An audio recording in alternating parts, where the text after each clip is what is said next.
कांगड़ा में कांग्रेस के बाद अब बीजेपी नेताओं की भी दिखी एकता। किशन कपूर का हाल जानने के बहाने नेताओं ने चली सियासी चाल। आपसी गुटबाजी के बावजूद कांग्रेसी भी कांगड़ा में कर चुके बैठक। लोकसभा चुनावों में जीत के लिए दोनों पार्टियां कांगड़ा में एक्शन मोड में।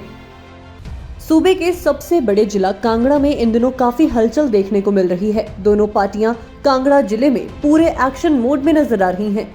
सबसे पहले गुटबाजी के लिए बदनाम कांग्रेस पार्टी के कांगड़ा से जीते हुए 10 विधायकों ने इकट्ठे होकर बीजेपी को लोकसभा के लिए चुनौती दी थी और ये बता दिया था कि इस बार लोकसभा चुनावों में जो कांगड़ा जिला में कांग्रेस के लिए 20 सालों का सूखा पड़ा है उसे खत्म करके रहेंगे। लेकिन अब एक नई तस्वीर बीजेपी की ओर से भी सामने आ गई है।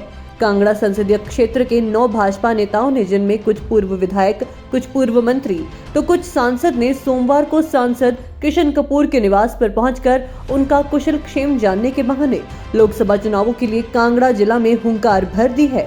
इस तस्वीर में पूर्व मंत्री रमेश ढाला, पूर्व मंत्री सरवीन चौधरी, पूर्व विधायक विक्रम जरियाल, रविंद्र धीमान, जियालाल, अरुण मेहरा, अर्जुन ठाकुर, प्रवीण शर्मा के साथ सांसद किशन कपूर नजर आए।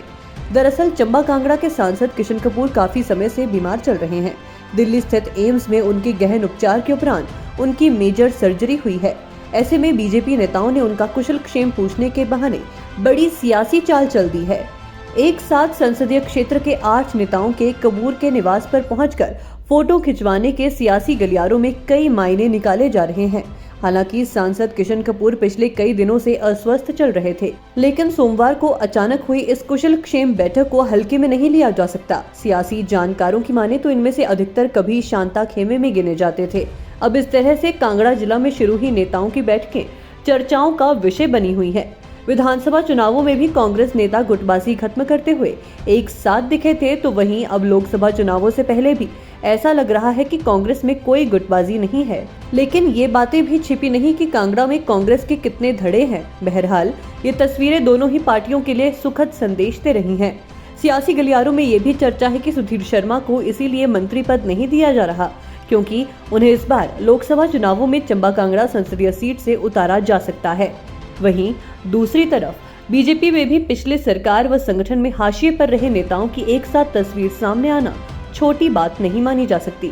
इनमें से कुछ नेताओं के टिकट कटने से लेकर विधानसभा क्षेत्र बदलने जैसे कई सियासी खेल पार्टी ने खेले हैं।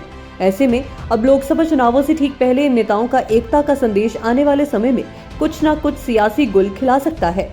हालांकि अभी चुनावों को समय है, लेकिन पार्टी हाईकमान से लेकर प्रदेश तक तैयारियां चुनावों के हिसाब से शुरू हो गई हैं। हालांकि हिमाचल प्रदेश विधानसभा चुनावों में हार के बावजूद बीजेपी नेतृत्व 2024 के लोकसभा चुनावों में एक बार फिर प्रधानमंत्री नरेंद्र मोदी के करिश्मे पर निर्भर है, तो वही कांग्रेस के लिए सुक्खू के कंधों पर पूरा दारोमदार रहने वाला है। अब राजनीति में कब क्या हो जाए ये कोई कह नहीं सकता, लेकिन फिलहाल कांगड़ा में राजनीतिक हलचल अपने जोरों पर नजर आ रही है।